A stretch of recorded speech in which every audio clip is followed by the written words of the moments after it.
Sa gitna ng kontrobersya sa ghost flood control projects, nasa halos 300 ghost o manananggal health centers naman na hindi tapos o hindi mapakikinabangan ang iniimbestigahan ng Department of Health o DOH. Pero ayon sa isang city administrator, ang DOH din naman umano ang may kasalanan kung bakit ito nangyari. Nagbabalik si Edniel Parosa. May natukoy umanong 297 na ghost super health centers ang Department of Health.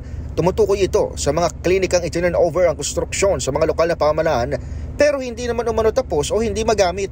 Kabilang dito ang tinawag ni Health Secretary Ted Herbosa na hindi lamang basta multo kundi marananggal na health center sa Barangay Concepcion 2 sa Marikina.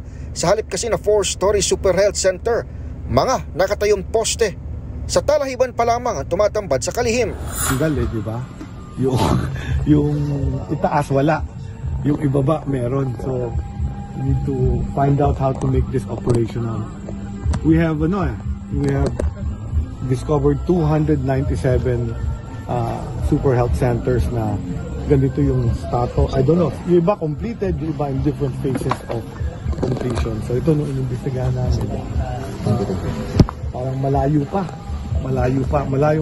bago makapagserbisyo sa ating mga kababayan.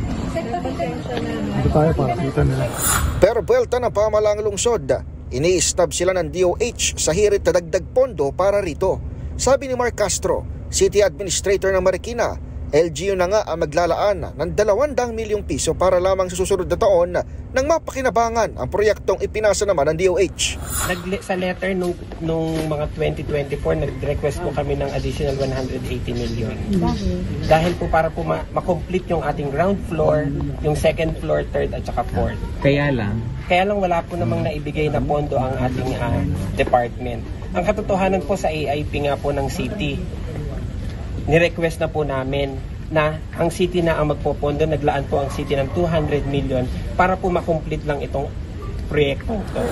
Sa katunayan, batay sa bulletin ng City Engineering Office na nakapaskil sa labas ng compound, nakalagay naman talagang phase 1 lang ang natapos ng proyekto noong Abril 2024. Giit ni Castro, kulang ang budget na higit 21 million pesos para sa apat na palapag na gusali, kaya humingi sana sila ng dagdag sa DOH. Samantala, handa naman umanong iulap si Secretary Herbosa ang nadiskubre sa Independent Commission for Infrastructure o ICI. Para sa MBC TV Network News, ito si Edniel Parosa, DZRH, una sa Pilipinas, una sa Pilipino.